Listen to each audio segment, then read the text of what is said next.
You're listening to the Bear Down Chicago podcast with Logan Bradley, Ryan Dangle, Patrick Sheldon, Brendan Shagrew, and Jack Wright.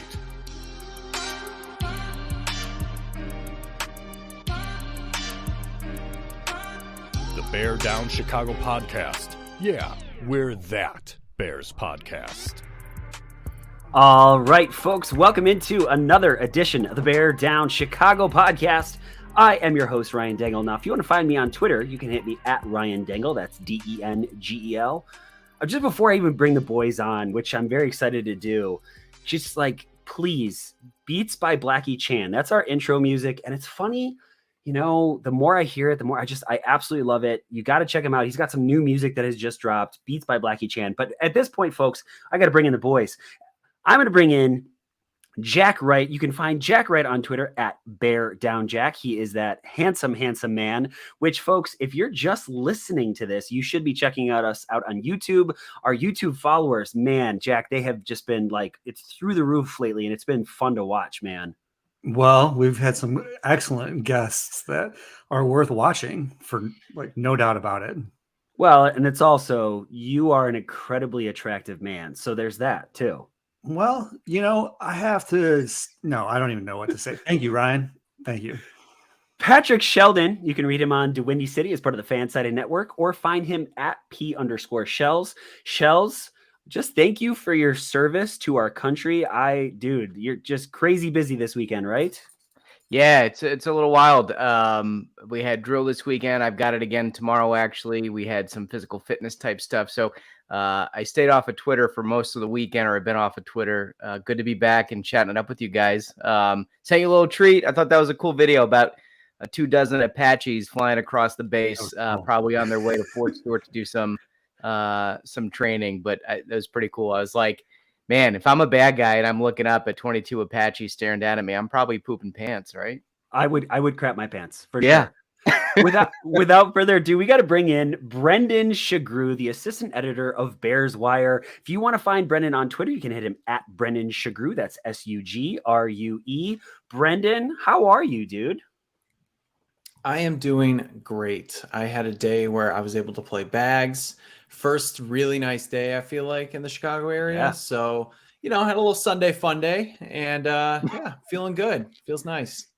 So, Brendan, you and I think we've been really, really good. We haven't nerded out on Star Wars in a really, really long time. Can we just, Mandalorian is so freaking good this season. Agreed? It's incredible. I mean, the last episode was probably my favorite episode of all time for The Mandalorian. Just the space battles, the dog fights. It was so much fun. It looks so much better than it has in previous seasons. Do you also watch The Bad Batch? I forget. I don't know. It's cartoons. I can't do cartoons. No, dude. No, I know. You got to give it a shot. You have to give it a shot. Trust me. So here's that. I'm preemptively setting this up because at some point you guys are going to start talking about baseball, and I'm going to be like, baseball. I don't want to talk about baseball today. Not today. All right. So Shells, I know you've been dying to talk about this. We have an amazing guest who's waiting right now, and I think we want to hear him chime in on this. So let's do this. Why don't you bring up the thing that you asked to talk about before, and then Nate, I know you're listening. So when you hop in, we're gonna want to get your 2 cents on this as well. So please check this out. So Patrick, break it down for us, Shells. What are we talking about here? Yeah, so as I was saying, I was off Twitter for most of the weekend, but then when I jumped on late this afternoon, I saw a flurry of activity on Bears Twitter. It seemed to be there was some debate going on involving Greg Gabriel and some of our notorious Bears Twitter folks over the importance of scheme fit. And what I gather, and so I'm going to ask for those that may know a little bit more about the debate, but what it seemed like was they were trying to debate how much importance are you going to put on scheme fit? do you play so much that you pass up on an otherwise really talented player because he doesn't necessarily fit your scheme?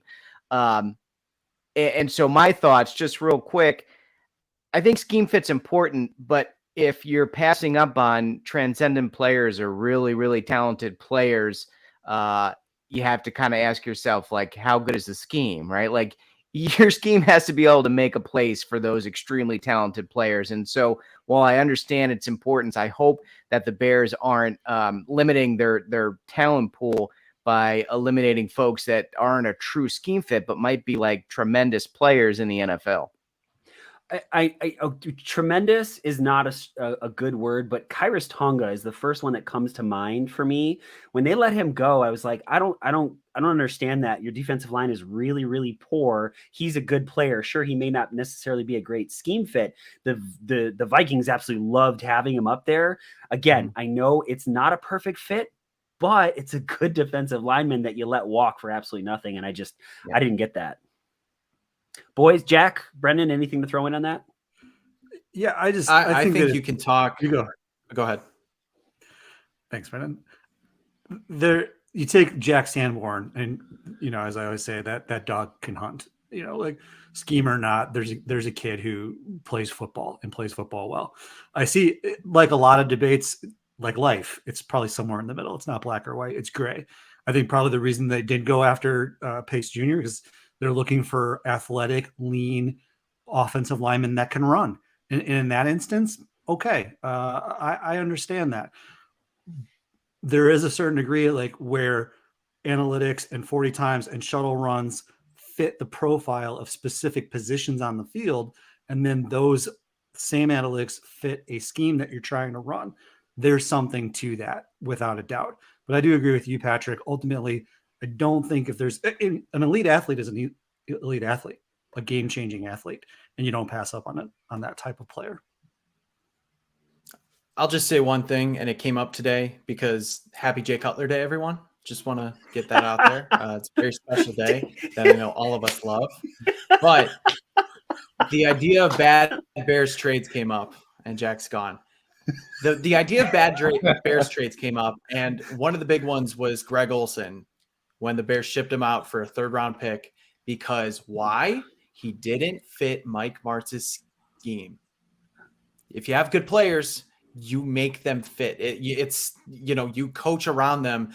Yeah. You don't just give up on them. If they're impact players, you find a way to make them impactful on your team. So that's all I'll say to that. But we want to get to our guest. We've kept him waiting way too long. He is a contributor on Bears Wire with myself, Alyssa, and everybody else. He's also a co-host of the Talking Football podcast. He is my guy, Nate Atkins. Yes, and he's got the color. He's got the color. Nate for the win. What's going on, guys? How okay? How you doing today, man? I'm not doing bad. I've had a Sunday fun day of my own. I'm actually drinking a drink here, kind of off camera, so having a good time. The Greg, when I logged in today and saw Greg and somebody on Twitter who I also follow going back and forth, I thought that was pretty fun. I know I missed a lot of that too. Actually, I was doing my own thing, and yeah, just everybody talking about that, as well as it was that, and then Caitlin Clark and Angel Reese. Yeah, that whole debate, which was interesting. But the guy on Twitter, if we're not going to say his name, which is fine. I mean, he's been pretty aggressive on, like, for lack of a better term, just crapping on the Bears and a lot of the moves they've been making. And I don't want to say I agree with Greg, but some of it just feels a little overkill, on the stuff he's doing. So. Yeah, no, I understand that. Fair enough. But Nate, real quickly before we get into the nuts and bolts, I'm curious, man. What's up? What made you want to get started doing, like, covering the Bears? You've been covering the Bears for a couple years now for Bears Wire, I believe, doing your podcast as well. How'd you get started in that? Because you just kind of showed up, and I'm like, oh, this dude's pretty awesome. He's got some great thoughts. I love it. Well, yeah, that's a great question. Well, I got pretty lucky that, you and Alyssa let me come on the Bears Wire and and kind of spew my whatever it is that I'm putting out there. A lot of mock drafts, which I, I guess I have another one coming soon. And I'm glad that Brendan did one. So now I don't feel so bad, putting them all out there. But like a lot of people, I grew up watching the Bears. I'm from Deerfield, Illinois. Probably the most recent memories I have of the Bears are like Jim Miller, Mike Brown, a lot of those like great seasons there. It's probably when I first got into it. So I've been a Bears fan through the whole Cordell Stewart, Caleb Haney era. I remember we thought Caleb Haney was going to save the franchise. And then I started writing about Notre Dame football for a little bit, and then just got tired of doing the college football thing because a lot of that is tracking down recruits, talking to a lot of high school kids, and I didn't necessarily enjoy that so much, and wanted to write about the NFL, and reached out to Alyssa, and she was welcoming enough to let me come write for Bears Wire. So really appreciate that opportunity. Yeah, I mean, like that's kind of how I started too, like in those like early 2000s, Jim Miller, Mike Brown, Urlacher, all of that. Great. And so you mentioned the mock drafts, and yeah, I do get on people for like making a ton of mock drafts, but you're somebody who like does it every like few weeks, which I like. It's not like overkill, but I also want to share a quick story real quick. I know I shared this with you, Nate, privately, but I'm at work. It's in like late February, and I go down to one of our division director's office. We're talking about stuff, but he's also a former NFL player, so we always start talking ball. And he starts going on about this mock draft. He's like, I saw this incredible mock draft. Yeah, I got to share this with you. I got to talk about these names. I was like, all right, whatever, fine. It's February. And he starts going through the names, and he gets to like the third one. I think it was Hendon Hooker in the third round. I was like, wait a second. I'm like, this sounds familiar. I'm like, where is this from? He's like, oh, it's USA Today by Nate Atkins. I was like, dude, that's my guy. And Nate, I'm telling you, he would not stop praising this mock draft. He's like, this is one of the best mock drafts I've ever seen. I'm telling my guys about it. And like, I was so happy for you for that, like how he was just going on about it. So, I will say, as much as I rage against mock drafts, you know what you're doing. And I believe in that mock draft, you also called the Bears trading with Carolina before it happened. Like, I did have a couple of those. Yeah. I appreciate that, because in the beginning I used to read a lot of the comments, and on one of the mock drafts, somebody was like, this is dog emoji, poop emoji, fire this guy. And I was like, oh man, so like when you came to me and told me that somebody said that, it kind of made me feel okay writing more of these. But, most people don't like him, but it's funny you say that, because then in the long run, right, I see guys, I don't think he's going to go in the first round, but I see people talk about Hendon Hooker going in the first round. I see certain guys getting brought in for top 30 picks or top 30 interviews that I've put on mock drafts. And so I do put a little bit of work into it. So it's nice sometimes to see things that come to fruition, even though I catch a lot of heat on social media, I feel like everybody catches it a lot of times. Okay, so Nate, let me just, before we get into the question that I want to ask you, this is kid number one, yes? Yeah, kid, yeah, baby boy coming in June. Oh, dude, how excited are you? Congrats, man. Thanks. Yeah, no, I'm stoked. The room I'm sitting in actually is my current office. I work from home most days, but like to my right is the crib I put together. There's a dresser. So I'm slowly kind of getting forced out of here. I'm probably going to have to like start working out of a closet or something. And this is going to be the nursery, but super stoked for the baby to get here, man. Can't wait. Congratulations, dude. I got a 2-year-old, almost 2-year-old. It changes absolutely everything about your life in the absolute best way possible, dude. Except you're not going to get any sleep whatsoever. So just get ready for it, dude. Maybe I can ask him like who the Bears will take, 9th overall. A lot of talk about the free agency thing. We've debated it quite a bit. Are you satisfied with what the Bears have done in free agency? Do you feel like there maybe is a position that they missed out on that maybe should have drafted a little bit higher, something along those lines?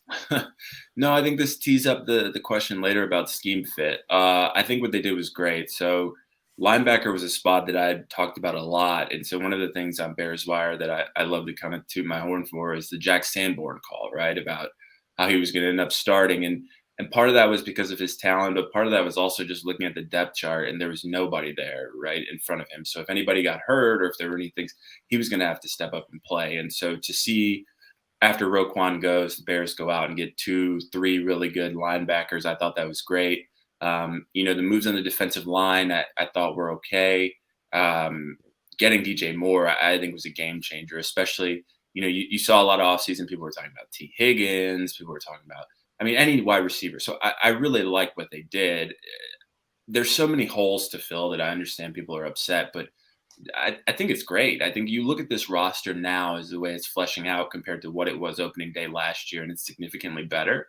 I think and I'm probably jumping ahead, but I think if I see the gambling line at like 7.5 wins overall, I think they might surprise some teams and win a few more games than that, just based on the talent on the roster alone. So I'm very happy with what they did.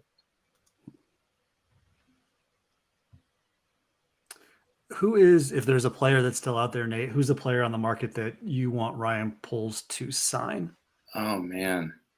That's a good question. I would have to go look and see who's out there. I can tell you I really, really like the Deontay Foreman signing.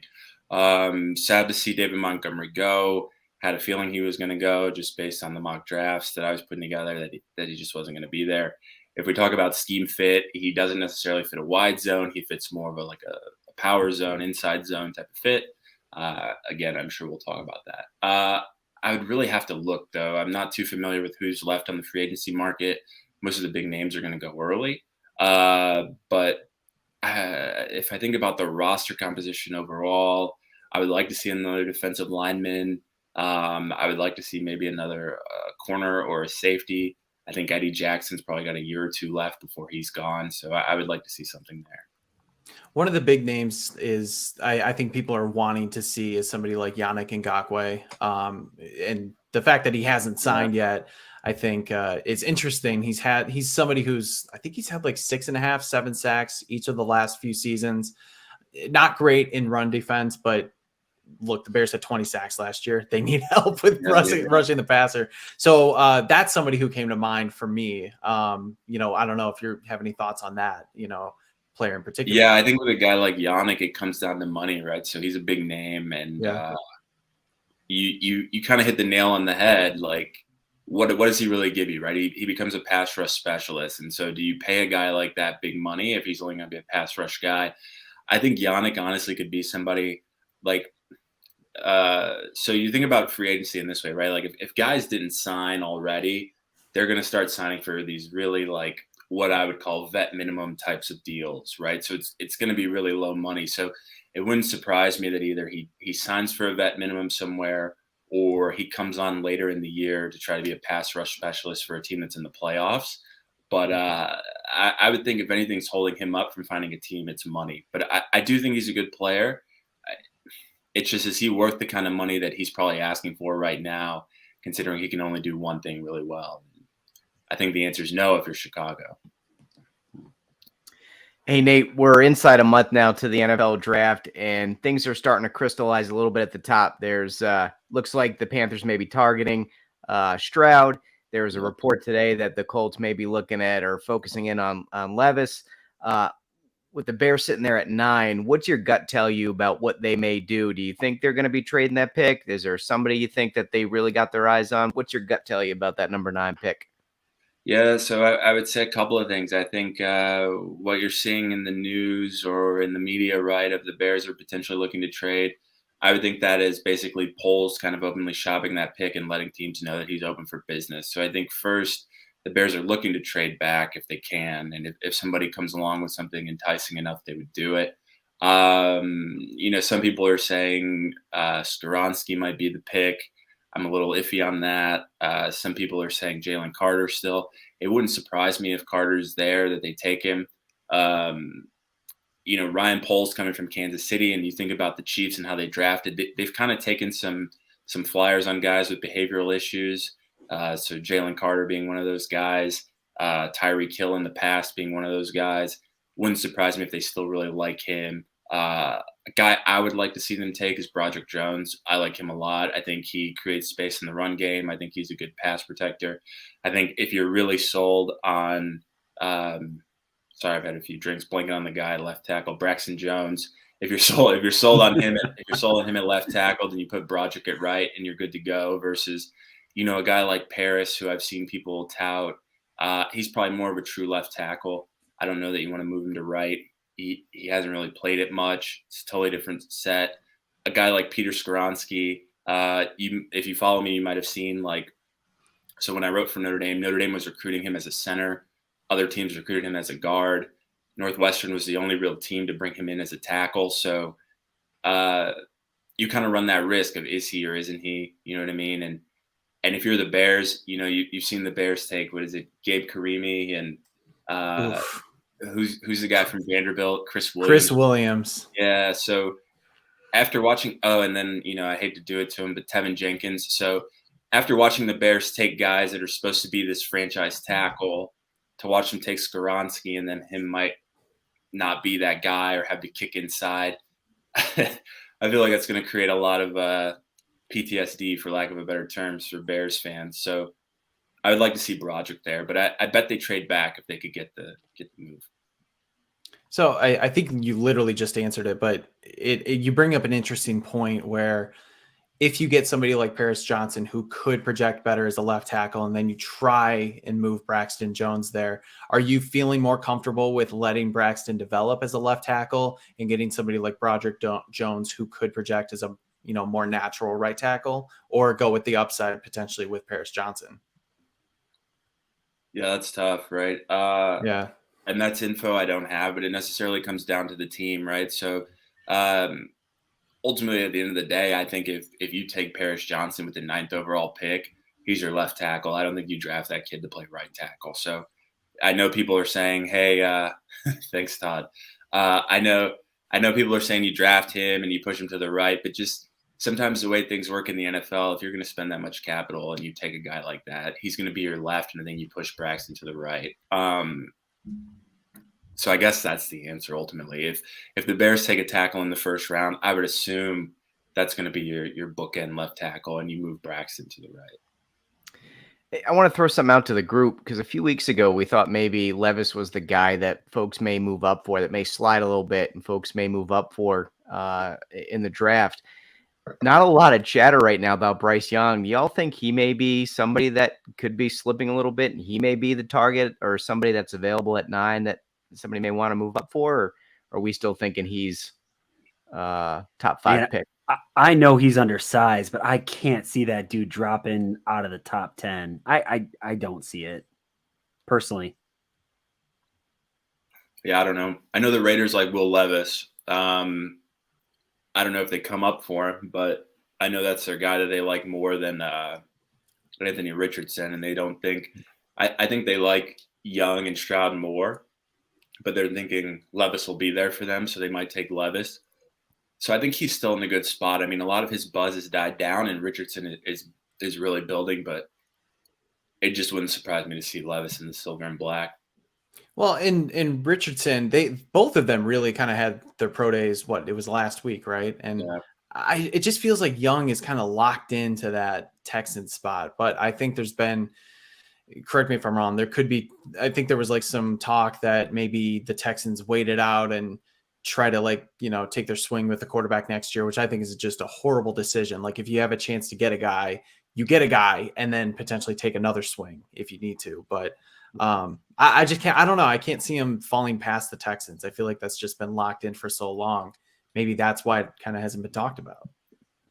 Yeah, I feel like if you look at what the Texans are doing, and they're trying to build out a little bit of a receiver core, and then people are saying they might take Jackson Smith and Jigba at 12, take Bryce Young at 2, and then you've got your future right there. I think that's how a lot of people are thinking about it.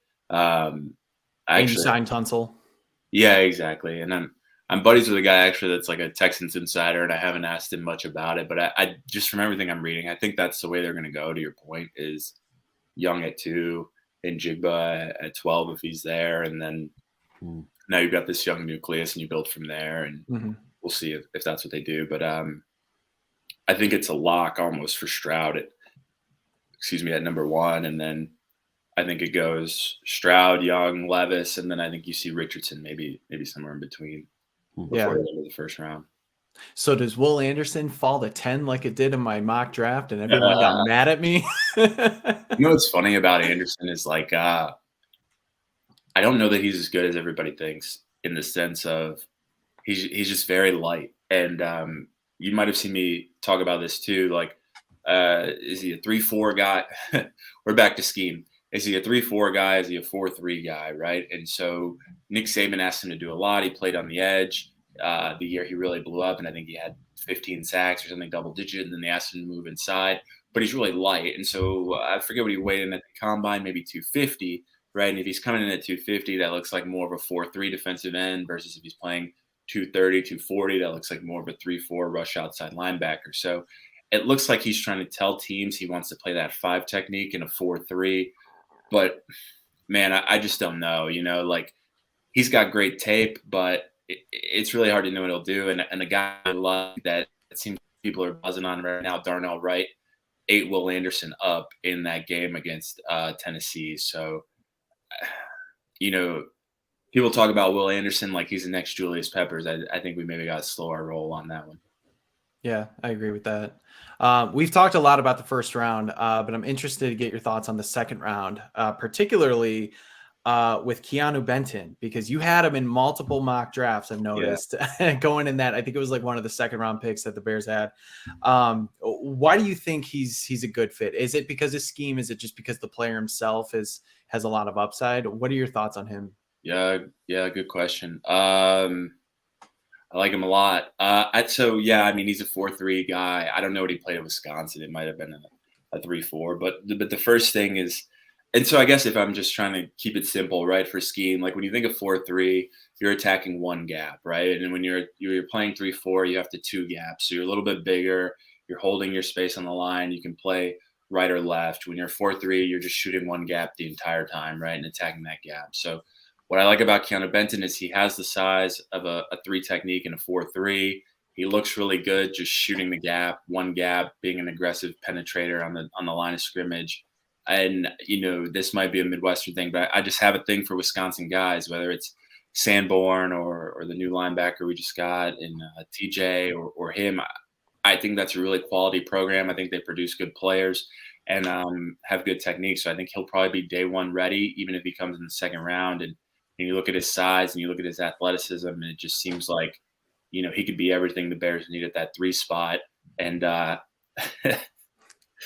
unlike Jalen, I'm going to give you guys a little, inside information. Like, unlike Jalen Carter, he's probably not going to punch his teammates in the face in the locker room and do that kind of stuff. So I like him a little more. I was going to say, I remember, you shared that, I think, at one point right before the combine with me, and then everything else happened with like the arrest situation. I'm like, man, this really is not going well for Jalen Carter. Bit of a diva, so, I've heard, and nothing's confirmed, but from people that have good insight in the program, last year, Jalen and Nakobe Dean got into a fight in the locker room over who knows what. He ended up punching Nakobe Dean in the face. He's kind of been a diva, around the Georgia facility. Doesn't talk to certain people, etc. He's kind of just a bit of an ego. And I think you saw Ryan Poles even talk about that, about some of the guys he wants to bring into the locker room and saying, hey, this is a really young core. I don't know that we necessarily can afford to bring guys like that, not Jalen, but bring certain guys in here, right, that might disrupt the core of what we've got. There's not a lot of vets there to really check these guys. So sure, he's a great talent, but if you bring in someone who's toxic, to use the current phrase, into the locker room, might do more harm than good, even though he's good on Sundays. Before we get to our next question, we just have to give 2 quick shout outs. The first one is to Jeff Cadwallader. Jeff, thank you so much for sponsoring the show from the start. Our first sponsor and been through us, as we've said for the last couple of episodes. Jeff is in a bit of a transition right now, but we'll have a fun commercial for an ad read. I don't know, whatever, peeling back the curtain. Jeff's going to tell us what to say in a little bit, but as of right now, he's in a bit of a transition. But Jeff, we just want to say thank you so very much for sponsoring the show. Man, you guys have sponsors? I love it. You guys are killing it, man. And I saw Patrick had the cake. You got any of that left over? That's right. We just got rid of the last leftovers today. That was actually amazing. My neighbor's daughter, she's like, I think 13, made that cake and decorated it and everything. It was unbelievable. Yeah. I thought that was like a professional cake. Now you're telling me like a kid made that right? cake. She's like super artistic. So my wife got the picture off of the site and sent it to her, and she did an amazing job. It was very cool. It's pretty sick. Very cool. The weather is going to it's going to get warm, and this burliness is going to go away. I'm going to go to Sheridan's Barbershop. It's located in historic downtown Wheaton, Illinois. It's been serving the community for 68 years with 6 barbers. They're open 6 days a week, Monday through Saturday. And they have appointments available to book online or by phone at your convenience. You can go to Sheridan'sBarbershop.com, or you can call 630-668-0137 and book yours today. Sheridan's Barbershop, where traditional meets modern. All right, so Nate, let's talk day 3. Prospects that, most of us are not going to know the names of. Just give us, maybe a few that just you're kind of thinking about. I know one of them because I don't want to mispronounce Kuntz, I believe, that the tight end. Yeah. Yeah, I've seen his name come up in. Yeah, you can say it the other way. I am going to it's a be short very careful. U. It's a family-ish podcast, family-ish, emphasis on the ish. But yeah, is there a guy that you're looking at in day 3 that maybe Bears fans should have on their radar? Oh man, yeah, I like Kuntz. Give me a second here, because I brought a lot of notes saying we were going to talk, first round, second round guys. Kuntz I like, and what I like about Kuntz, right, as we talk about him, and I pull up some other stuff, is a lot of people are going to look at him and think, okay, this is a small school guy, Old Dominion guy, whatever it may be. But he was a Penn State guy originally. And I want to say he's a 4 or 5 star recruit coming out of high school. So uber talented. What causes guys to leave schools? I don't know. But, I do like Kuntz a lot. Another guy I like right now, the name just gave me, cornerback out of Maryland. I've put him in so many of my mock drafts. Oh gosh. Yeah, let me look. I really thought we were going to talk all the guys. So all my notes are Smith and Jigba's overrated, etc. We can go back to that too. Don't worry. We can definitely go back. Man, there are other podcasts, friends of ours, that have just they did, they're now listening to this podcast just because they hate it. They hate us so much. They're hate listening right now. As soon as you said that, Nate. Jacorian Bennett is the guy I'm thinking of. I like him a lot. Super fast guy, super talented guy. He's at Maryland. I think the Bears need a corner. I look at that team and I think a couple of things, right? You think about Jalen Johnson. Hopefully there's an extension, but if not, you need someone to replace him. I think you went out and got Kyler Gordon last year, who's still kind of iffy whether or not he can or can't, play at that level. So I think you need another corner to back them up. I like him. I like Brandon Joseph, I think is the kid's name, out of Notre Dame, as a safety. I like a lot. Carl Brooks, who's out of Bowling Green. He's a 3 technique. I don't know if he'll be there day 3, but he's another Keanu Benton type. Just played in the MAC. I like him a lot. Gosh, let me. Nate, I think that's an awesome list, and I think we're totally fine. We can move on from there. Some really good names in there. So Cool. I do want to bring it back to like the second round and everything. And a lot of the talk has been about potentially getting another center. John Michael Schmitz has been a big name. Maybe this is just like, I'm kind of like with you. I like Wisconsin guys. I'm in love with Josh Tippmann. This guy, he's so huge. He can move. I think Robert Schmitz did an excellent breakdown on him with one of his recent videos. Am I crazy for that? Would he be a good fit, or am I just way off base? Another Jalen Johnson. No, I like Tippmann too. I think Tippmann's a good player. I think, you're right. I think Wisconsin linemen are good for the most part. Excluding Gabe Karimi. But yeah, we got the one bust. Yeah.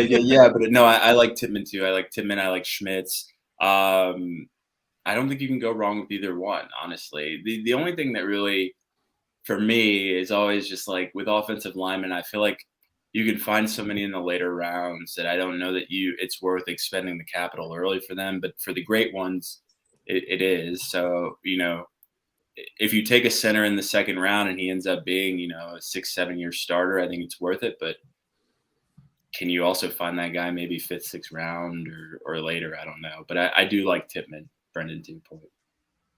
Going back to Kuntz, you guys think he's a man beater? Jesus, man. Can't we just? How long? Yeah, you've been sitting on that one for a really long time. I'm so worried they're not going to draft him, and I got all these ideas in my head, and I'm not going to be able to use any of them. So I'm gonna just kind of slip them in when I can. If that's okay. You got a month. Yeah, just okay. Jack, I love this next question you're about to ask. Sorry, Yeah, this one comes up a lot, I think.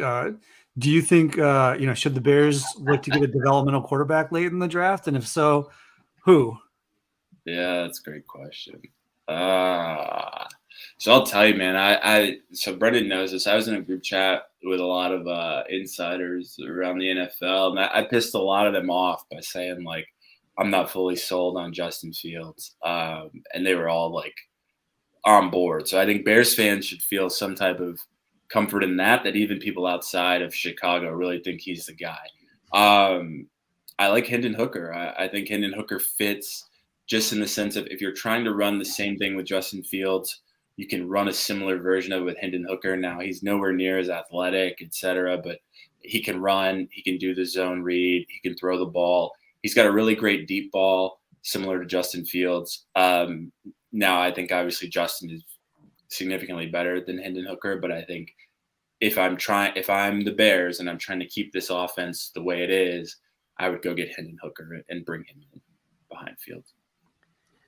But you're not sold on Fields. No, I'm not. And it's, this is probably why, like, I don't tell people when I'm coming back to Chicago often, so they don't like yellow hair or anything. But I just, you know what I mean? I got to see him be more consistent throwing the ball. I think as a runner, he's electric, which really shocked me because coming out of Ohio State, he ran some, but he was much more of a passer. And so to see him do what he did as a runner was really exciting. But I'm waiting to see the passing start to develop a little bit more. I'm not one of those guys that needs to see the highlight reel on Twitter of him throwing the ball. I know he can throw the ball and throw it well. It's just the consistency of throwing it well is what I want to see. So if the Bears did draft a quarterback late, somebody like Hooker would set up a lot of drama. And a perfect television show for that drama to unfold would be Hard Knocks. We know the Bears are a candidate this year. We know George does not seem to be on board and doesn't appear to be a fan. Where do you stand on Hard Knocks? Is that something you'd like to see the Bears participate in, or are you more old school like George? Well, I guess it's twofold, right? Like, I think being on Hard Knocks, it would be cool to see, but and you guys might know this better than me, I don't know, but I'm pretty sure the teams on Hard Knocks like end up sucking during the year, right? So it's like, I don't know that you necessarily want to go on there just for the like curse of it, of losing a lot. But I mean, it would be cool to get some of the inside, see guys, see the cuts, see the practices, get a little behind the scenes of like one Hallis drive. I think it would be really cool. I just think superstitiously being on Hard Knocks doesn't really help you win any games. So I don't know. I'm trying to think. I think the Lions were like okay last year. Okay. Yeah. I what I wouldn't want is I don't want the team, or I don't want the Hard Knocks in season, which they started like a couple years ago. Yeah. That is a death sentence. With the Cardinals. The Cardinals and then the Colts before. Yeah. Well, okay, but wait, are you talking about the Amazon Prime one? Because the Cardinals went to the playoffs. No. That's a different series. That's all. Got it. Got it. Yeah. So the All or Nothing, because that first season with the Arizona Cardinals was incredible. And it's that game, the Green Bay versus, I mean, really, like you can say the Arizona Cardinals, but really it's Larry Fitzgerald, right? And it was so fun to watch it again once you see all those inside moves. I don't know. I thought it was awesome. But I think it would be good. I think the Bears right now, I mean, everything's trending up, right? Is how I look at it. You've got your possible franchise quarterback. You've got some really cool players coming into the mix with Tremaine Edmonds. You've got Jalen Johnson. You've got some guys that could really become faces of the team going forward. It seems like a great time to do it. I mean, being opposed to it, I don't think any real owner wants to go on it, but I think it could be cool. It would be the most vanilla Hard Knocks ever. Like, I just pictured George every week meeting with the producer from HBO and just slipping him a thumb drive with the latest episode of 1920 Football Drive on it. Like, just hit play. And this is all you need. We'll go do a deep dive of all of our local talent. will go back to their high schools. It'll be perfect. It's not bad. I mean, that is pretty cool. I mean, I don't know too many teams that do that, and like the fact that they've got so many local kids on the team, it is fun. It is fun. Nate, before we get you out of here, and it's been awesome having you on. Is there any other like draft nuggets that you want to share? Something like, that's itching on your mind. I know you mentioned the JSN overrated. We could definitely talk about that, but anything else that's, kind of, that you want to bring up that's worth mentioning? Yeah, I'm trying to think of what's really out there that I've been hearing. I mean, the Raiders really liking Will Levis, I think, is the biggest thing I've heard. They weren't really in on Anthony Richardson. Curious to see where Anthony Richardson is going to go, honestly, especially with the Colts sitting there at 4, right? And so the Colts have made a lot of comments about, we want a quarterback of the future. We're not going to do this, go get an old free agent thing anymore, et cetera. So you got to think, okay, if Stroud and Young go 1-2, Colts are sitting there 4. Do they take Richardson? Do they take Levis? I don't really know. So that could really throw a wrench in things. Jim Irsay. I don't really have good info on that, but I mean, it could be really curious to see the Colts do something wonky there. The Jalen Carter thing in general, I kind of hit on it. The kid's really good. He's just kind of a behavioral problem off the field. And I think a lot of Bears fans like him. And I've seen guys say, take him anyways. I think the question comes back to, like Poles was talking about, if you put a guy like that in the locker room, is he really going to mess stuff up, for lack of a better term, right? The scheme fit, culture fit, all of these, right? They're trying to build a certain look. And whether it ends, and I kind of tweeted about this, whether you win or lose, you want to have a vision for your team and what it looks like, right? And what it means to quote unquote be a Bear. And so if Carter doesn't fit that and starts to break that up, then it kind of disrupts everything that you're trying to do. So there's that. And then, a guy that I really like that I feel like might sneak into the first round is a guy in Cam Phillips, who's the corner out of Utah. Like him a lot. Would like to see him come to the Bears too, if possible. So I think that's all I got. Nate, do you mind if I ask? Can you point me in the direction of the good Jalen Carter? Because I'll be honest, I put it out there where I these guys get talked about, and so sometimes I just ask myself the question, well, how do I know what I know about Jalen Carter? Everybody's talking about him. I'm going to watch him. So I watched the heck out of him. I watched him, in the last couple of games. He gets blocked. He blocks himself quite a bit because he gets out of balance. His nose gets way over his toes. He's on the ground. On run plays, he's too deep into the backfield. You're just supposed to work to the heels and stop. If you go deeper, then you create running gaps. He's almost always too deep. He takes tons of plays off, either A, when he's on the field taking plays off, or B, he's just not on the field because he's taking a play off. I don't see the statistics. Where are the sacks and the tackles for loss and the quarterback? I don't know. Yeah, I hear you. It's very possible I missed it, and I would admit it if I did. I just like to see it. Where is this Jalen Carter who is top of the board? Take all the nefarious stuff out for a minute, just as play. Yeah. Well, to be blunt, I don't think you missed it. Okay. I think he's a splash player. I think he's got the size. But you're right. I mean, and there's things I've said about him too, right? Where he doesn't always use the best technique. There's times where you see him do things that you teach kids in high school not to do. But the thing about him is he's so much stronger than most of his competition. He's so much bigger. He's been able to get away with a lot of that. And that's one of the things I worry about at the next level is this lack of technique, this lack of consistent technique. Does it show up in the NFL? And if he's not going to be able to bully some of these guys in the NFL, is he really going to be as dominant? So no, I hear you. I think it's a little overrated.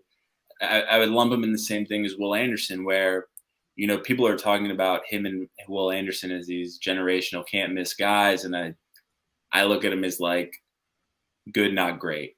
You know what I mean? Like you're getting like B+ guys, not A+ guys. And so I also think that's part of just the talent pool of what's out there.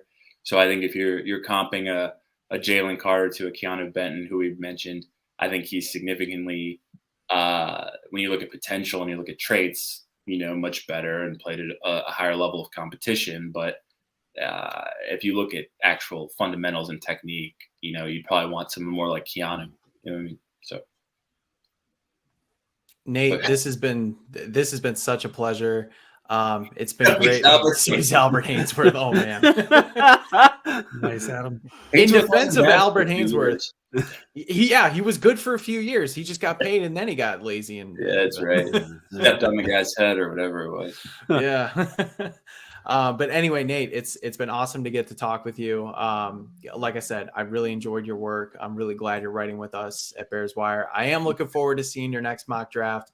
And, we should definitely talk sometime as we get closer to the season, once the whole roster comes together. Because, we really appreciate your insight.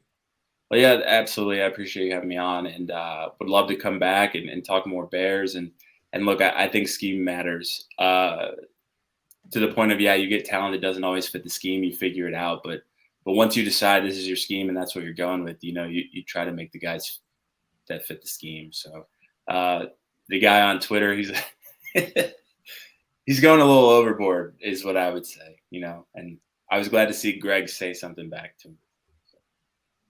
Yeah, definitely makes sense. So, thanks, all right, Nate. Well, enjoy the rest of your Sunday night, and we'll talk soon, man. All right, take care, guys. Thanks, Nate. All right, you too. Bye. Awesome guy. Clearly knows his stuff. Great to get him in before the draft. I'll just say this, because we know who we're talking about. He's been on the show multiple times. He's a good dude. He's passionate, and I get his frustration because the Bears seemingly haven't done enough to be competitors. And I know that there's a lot of conversation about, well, you can't get it done in one off season. But I think we talked about it the last time we had an episode, which was, I still don't understand why you didn't go aggressively more after offensive and defensive line were your biggest needs. Not to say that I'm not thrilled about the guys that they have, which I'm just going to throw these up here one more time. We got these from, this is an awesome free agent class. Like, I like the guys that they have here, but I wish they had done more with offensive defensive line. And I think, I think that's his whole beef, right? Am I missing something here, boys? Greg's got me blocked, so I have no idea who we're talking about. I'm getting it like second and third hand from subtweets, so y'all have to hit me up in the group chat later. Let me know what's going on. I kind of in the same way. I think it's, like I said, I haven't been on Twitter much today either. So I am also blocked by Greg. I think I'm blocked by one person, and I think it is Greg Gabriel. Why and did I don't Greg know. Gabriel block you. He's I don't he's very soft. Like, you can't even reasonably criticize his take at all, or he instantly blocks you. Like, if you disagree with him, he takes it as a personal affront on his credentials and blocks you. See, I've been able to actually, we've gone back and forth and had big disagreements. I haven't gotten blocked yet. He unfollowed me, but that's about it. It's lame. Yeah, that's whatever. Okay, so anything else, boys? Because Jack and Patrick, Brendan and I have something planned for the two of you that is a surprise tonight that we've been in the works for a little bit. But is there anything else Bears wise that we want to talk about? The one thing that I was thinking about is, Brendan, I want to say thank you for putting that poll out there. What is the worst Bears trade? And I think the biggest competition was between losing Greg Olsen and the trade up for Mitch Trubisky. Is it though? Because the Rick Meyer trade that was bad, terrible. But okay, you took away a Hall of Fame tight end on a team that had no offensive weapons and traded him for a third round pick because he didn't fit the scheme. And then Mike Martz was gone. Was it the next season or the season after? Next season. I remember going, can we please trade Mike Martz instead of Greg Olsen? It made no sense. Where with the Trubisky one, at least you're like, okay, you've got a guy. You picked the wrong guy, but you identified the player that you want and you went and you got him, making sure that nobody else got him. I at least see the logic there. With the Olsen, I don't get it at all. Yeah. Yeah, I still think the Cutler trade destroyed your organization for generations. Despite his play, despite my personal feelings about him, the money that we paid for Jay Cutler and the way in which we mismanaged that period of time ended up being like grossly detrimental to the franchise for a long, long time. Really? Yeah, it seems like they didn't have a plan after that. Right. Which is right. shocking. Like they get the franchise quarterback, they make such a big move to do that, and then they're like, Yeah. what's next? Like, oh, I don't know. Yeah. We I didn't was think that super far stoked ahead. and when they did it, I was super stoked, just like with Khalil Mack. I'm like, holy crap, we got a guy who's, an elite level player from another team. Let's go.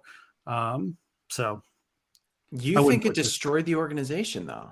well, not destroyed the organization, but I think the money that we had tied up in Jay cost us the ability to, well, because we were doing what we did in the entire pre-Ryan Poles era, which was just constantly, half measures and, Band-Aids instead of building like from the ground up. So structurally, like in terms of contracts and our ability to then bring in other players to support him, I just think we were in a pretty crap place from that point on.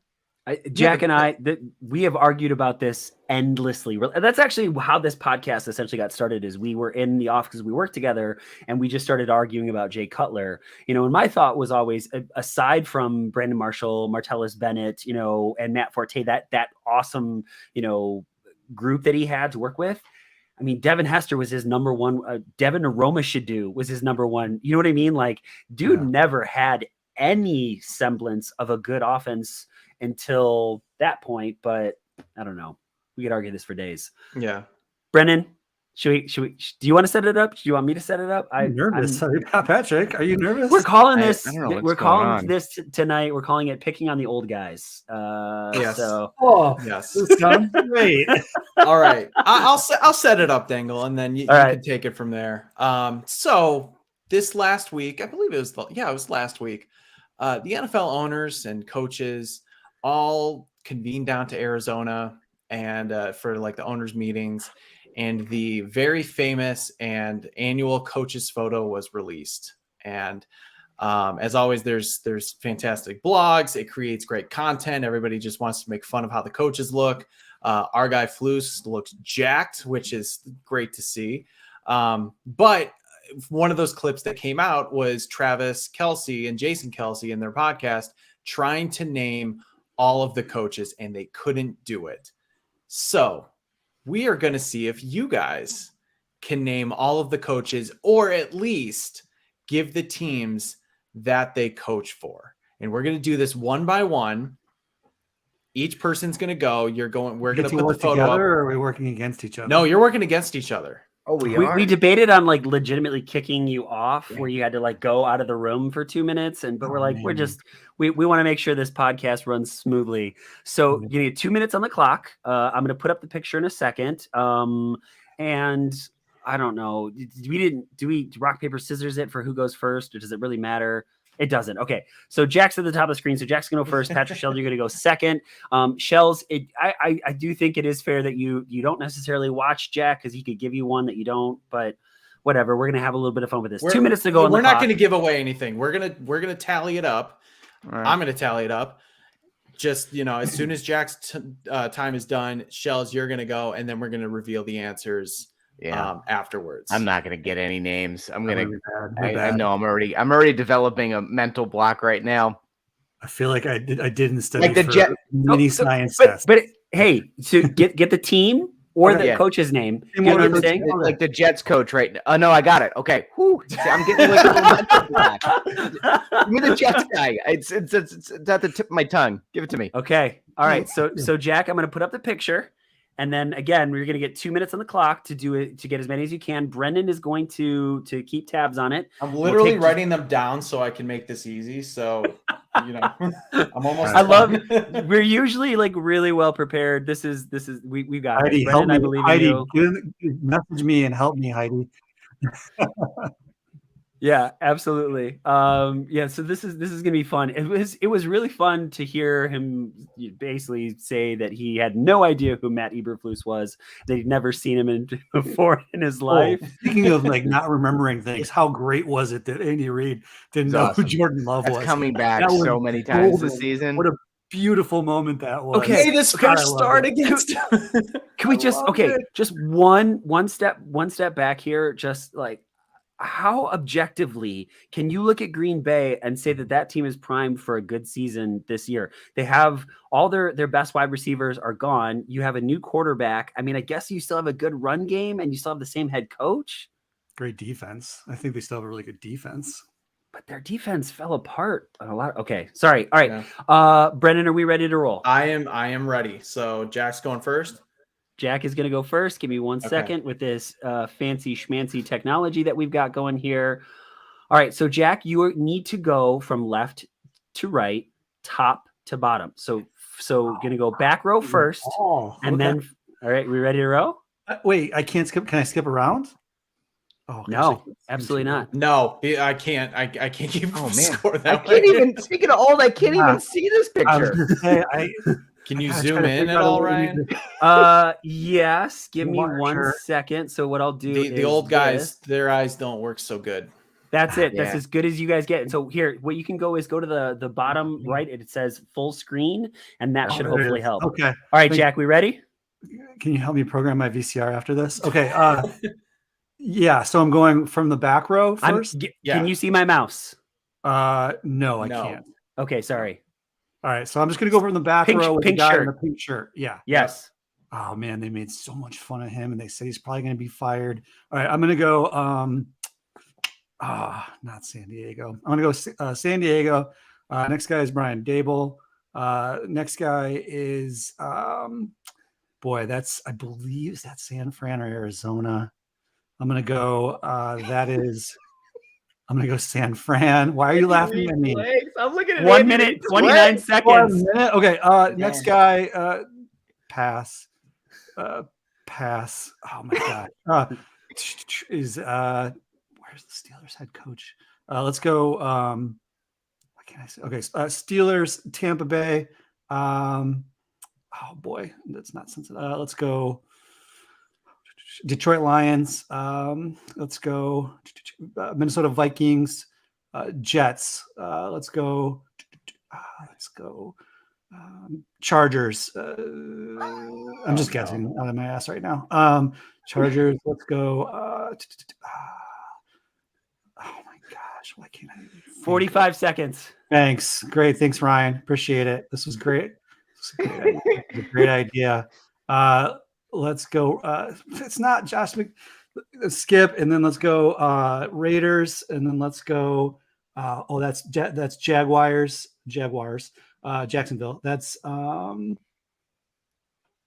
we're now in the front row. no, I'm skipping the guy in the white shirt. Gotcha. Sorry. All right, so now I'm coming down to that guy. I think is the San Diego. I'm going San Diego again. 12 seconds. Let's see. That is. Let's go Rams. Let's go. Where's Bill? All right, so and that is time. That is time. All right, take it off full screen for a second. Most of the good ones are in the middle bottom to the right. Yeah. Jack, I'm not going to give away much. You missed a really bad one.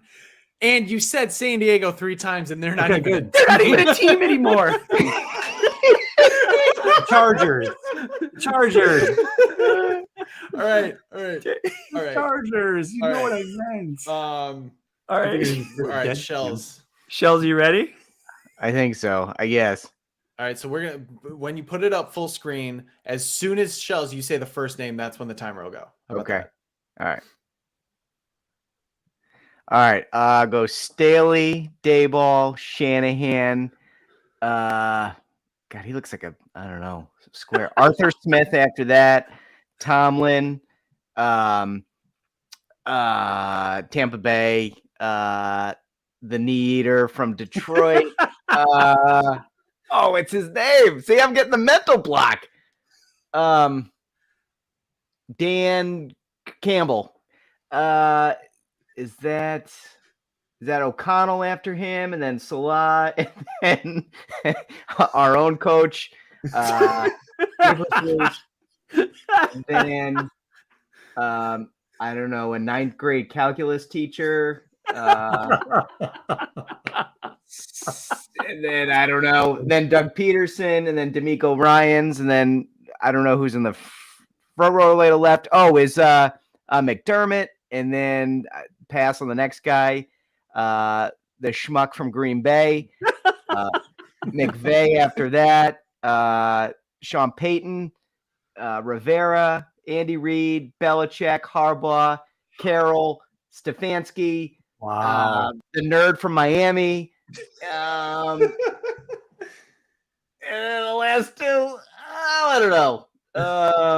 You got to get one of them. Come on. I don't know. One looks super pissed. The guy 30 on seconds. the right. 10 seconds. No, you got 30. Oh, 30. You flew through that. Now you have 20 seconds. I don't know who those two guys. Oh, the Arizona Cardinals coach is second to last. The Gannon from the Eagles, and then 9 seconds. I don't know who that last guy is. Who was that last guy? Are you kidding me? 3, 2. Maybe it's 1, just a bad picture. I could and not. time. God. Shells, that was very impressive. Very Dominant. impressive. Who was the guy in the front row all the way to the right? McCarthy. All right, so Oh, Brendan, is it really? God, that's a terrible Yeah. picture. so I think we know Shells won that. Shells knocked it out of the park. Shells did way better than I think I would have done too. So, and Brendan is the cheat sheet, so he can't participate in fun games like this because he always knows. So, Brendan, do you want to give us the correct answers? Are you ready to do this? Yeah, absolutely. Okay. All right. So it's back All up. right. So from left to right, back row, Brandon Staley, Chargers, LA Chargers. Gable, There you go. Giants. Kyle Shanahan, San Francisco. Shells, you got all of those. You both missed Josh McDaniels. McDaniels. He Yeah. looks like he look. Did man, he eat Josh McDaniels in the offseason?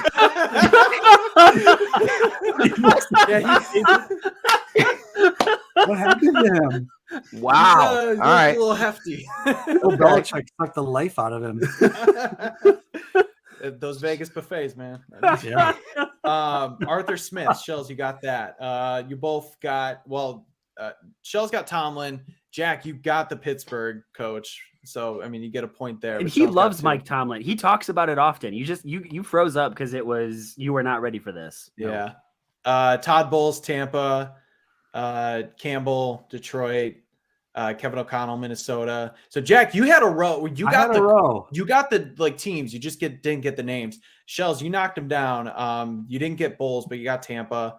Kevin O'Connell, Minneapolis. Salah, Jets.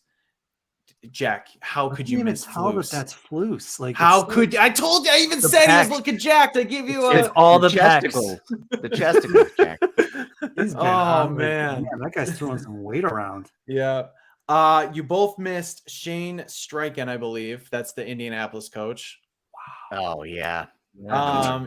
This one, I almost missed this one. I had to think a lot long and hard about that. Don't make a joke, Shells. Zach Taylor, Cincy. Oh, yeah. Yeah, He's so young. I And know. with the hat. You don't see it with the hat. You don't see him with, yeah, exactly. You don't see his hair. He's one of those guys. Yeah. Doug Peterson, Jacksonville, D'Amico Ryans, Houston, and then beginning with the bottom row, Sean McDermott. Shells, you got that. Dennis That's not a Allen. good picture. He looks like Kelsey Grammer. if I'm Yeah, he being doesn't honest. look He good. does. That's He doesn't there look you good in go. the sun. No. You both missed Dennis Allen, Saints. Dennis Allen. Wow. Huh. That's Dennis Then, Allen. then Shells just went on a run. He got everyone. Matt LaFleur, Green Bay, Sean McVay, Rams, Sean Payton, Denver, Ron Rivera, Washington, Andy Reid, KC, Bill Belichick, New England, John Harbaugh, Baltimore, Pete Carroll, Seattle, Kevin Stefanski, Cleveland, the nerd, Mike McDaniel, Miami, Great pull, Jonathan Gannon. I did not think you were going to get that. That was well done by you. And then I can't believe you missed Mike McCarthy. Yeah, another bad picture. The Gannon thing, that video, him making those stupid like airplane noises, popped in my head at the last second. I was like, oh, that's who it is. He's the Michael Scott of the NFL. He really is, man. That is going to be something to watch. Too bad they're not on Hard Knocks. Yeah, I know. But All right. Well done. I'm very seriously.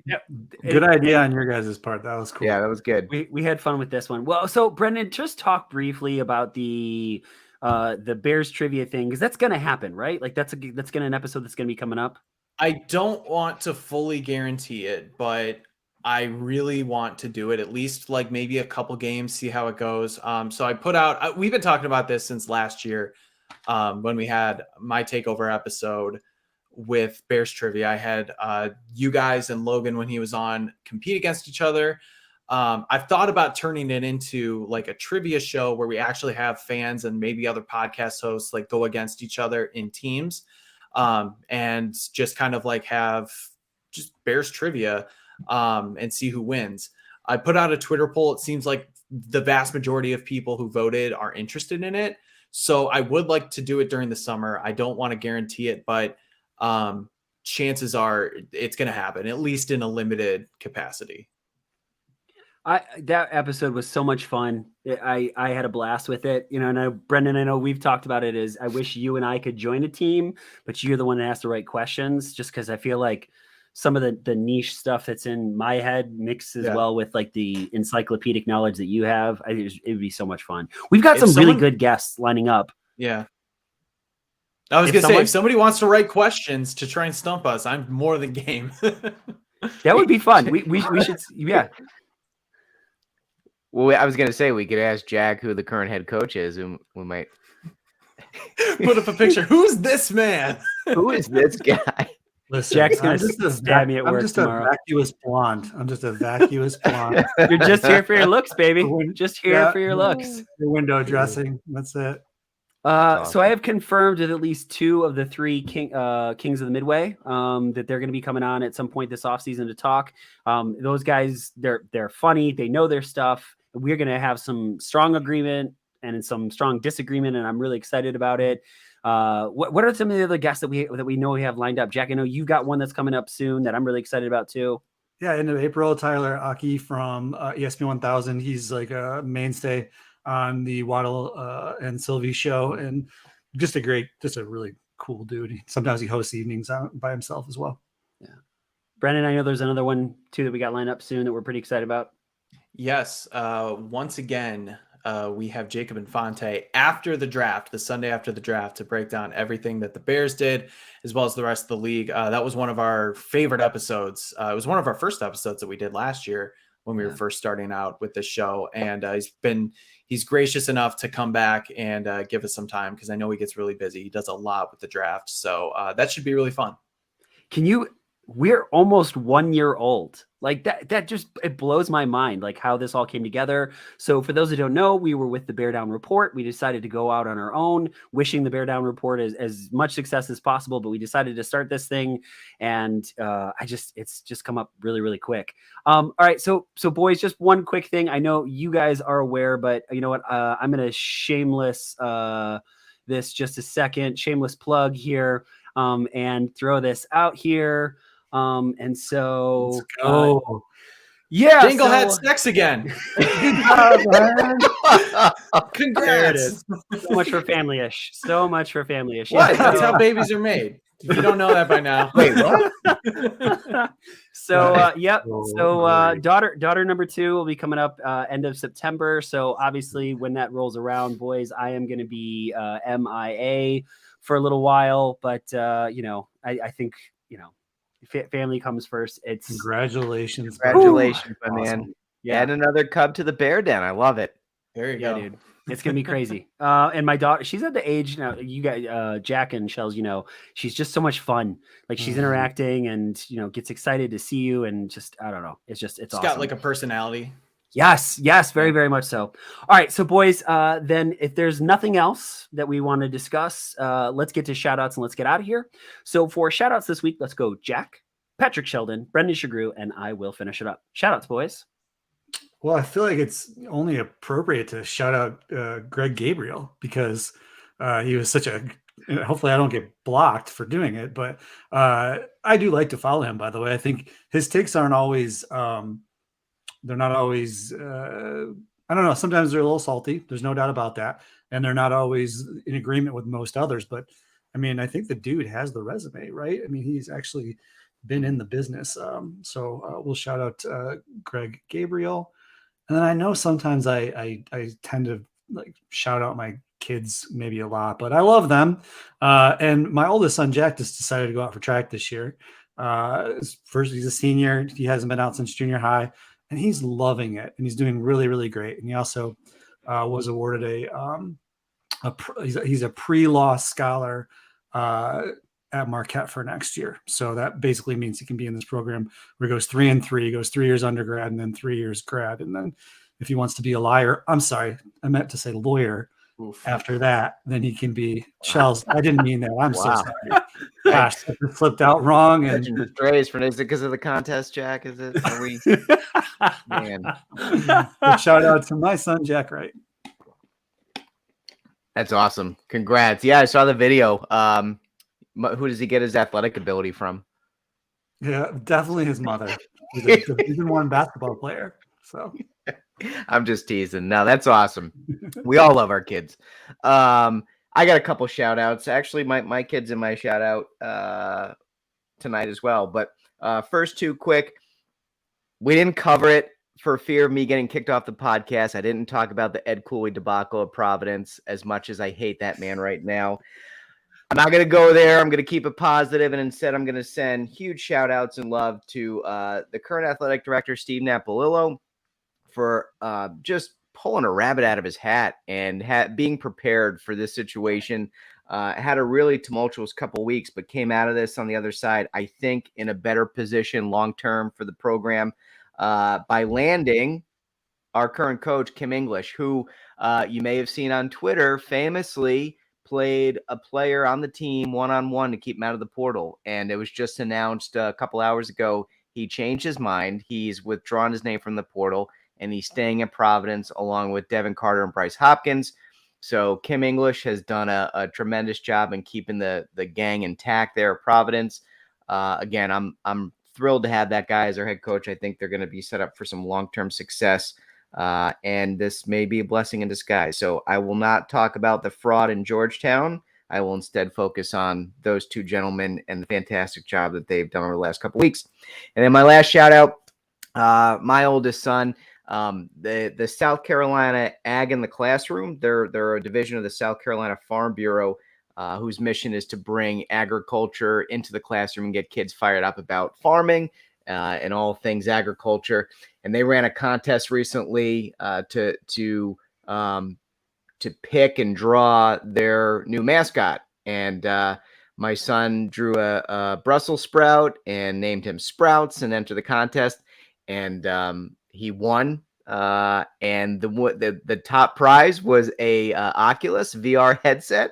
Let's go. That's where you got that? That's where we got it. Yep. And Dad took an extra long time setting it up just to make sure I had a QA it, make sure it was okay to give to the kid. So he's sitting there. He just had his tonsils out too, by the way. So he's like, Dad, I want to play it. I'm like, just let me make sure it's okay. But the thing is amazing, and we wouldn't have it in the family if not for him. And so he's an awesome kid, and I love him to death, and so proud of him. So shout out to my oldest. Just really, really quick. Logan Bradley, Jack Wright came over to my house one night, and Jack playing, is it NFL Pro, whatever it is on the Oculus. The trash talking, all of it. Oh my God, was it amazing? I wish I could have recorded it. So good. It was so fun because you actually like our quarterback. You get like a play sheet on your wrist, and the offensive line is in front of you, and you can read coverages. It's super fun. Yeah, I gotta play that. That's awesome. That's awesome, Shells. I'm not gonna shout out my kid because I don't have one. If I did, I might shout them out. I don't know if they deserved it. But real quickly, before I want to go back to Shells's shout outs real quick. If anyone wants a fun ride, just search Shells' name and then Ed Cooley in Twitter, and you just get every sort of emotion, good and bad. It's hilarious. So you've been through the ringer with that man in the last couple of years. Yeah, it's tough to be hurt by somebody you trust, Brendan. It really is. Yeah, you love that man. You really did. Yeah, finding out somebody like that is a giant and complete fraud is he was Providence. He epitomized Providence, and he is now persona non grata in the city. So hope it was worth it, Big Ed. Well, speaking of basketball, I will shout out somebody who we follow. We go back and forth with each other. B Diddy, B Quinn. I don't know if he wants me using his first name, so I won't. Huge UConn fan. And UConn, of course, is going to the national championship. Obviously, the best Big East team out there. I mean, that's class. If any other Big East team could be like that, I mean, that'd just be incredible. I don't know if Todd's in here still either. Todd's been mean to me this weekend, so I want to give him something with Marquette too. But anyway, shout out to him and his UConn Huskies. Good for them. That was a just beat down game yesterday. And then we've shouted him out a lot, but I have to shout him out after this weekend. DeWindy City Productions, just our guy with all of his hype videos. But what he did was he created an April Fool's joke, just a long post about how the Bears were losing all of their draft picks because they found out they actually like tanked games or whatever. He had this elaborate post out there, and of all people, my wife found it, and she calls me down. She's like, "Hey, honey, I think breaking Bears news is happening." I'm like, "What?" And she's like, "You need to look at this." And I looked at it and I was like, I didn't even need to get to the bottom to realize it was an April Fool's joke. I was like, that's an April Fool's joke. He even says it at the bottom. And she's like, "Oh, I just saw I was like, yeah, I know." But then I found out he's the one who actually put it out there. And I'm like, dude, my wife does not give any damn about the Bears. So for her to see that out of nowhere is just like completely flabbergasted me. And so I'm like, you son of a bitch. You somehow got my wife to fall for a fake Bears thing. And I thought that was impossible. So shout out to you, sir. That was well done by you. Let's give some quick shout outs to YouTube followers. So let's see. We got Todd Welter was here for a little bit. We had Brian Scooch. Brian, I've just butchered your last name and I apologize for that. We also had Adam Ishikawa back again. Heidi is here. Heidi, we love you. And then Nomad with no name. Thank you so much for all of you for joining us. We've seen a huge increase in our YouTube followers, subscribers, and that means so much. Thank you. For our audio only listeners, again, I'm pleading out to all of you, please come on out, check us out on YouTube, see what we look like and hang out with us live. It's fun to interact with all of you and we're appreciative. Another shout out that is going to go out to Gregory Bell II. He posted a tweet earlier this week. Hey, BDCP, when are you guys dropping the next episode? Can't wait for it. You have no idea how much that means to us. We spent a lot of time putting this stuff together and working really, really hard to try to give you something. And also just, we love hanging out, all of us. And so just, this is our baby. We've been doing this for almost a year and it's kind of crazy to think about. For all of us at the Bear Down Chicago podcast, we just want to say thank you. Thank you for following, hitting like, hitting subscribe, writing a review wherever it is that you're getting this podcast. It means more than any of us can possibly say. So thank you so much for doing that, folks. I don't know what else to say. Just thank you. Thank you for Jack Wright, Brendan Shagrew, Patrick Sheldon, and Logan Bradley, even though he's not here, folks. Thank you so much. And as always, Bear Down Chicago.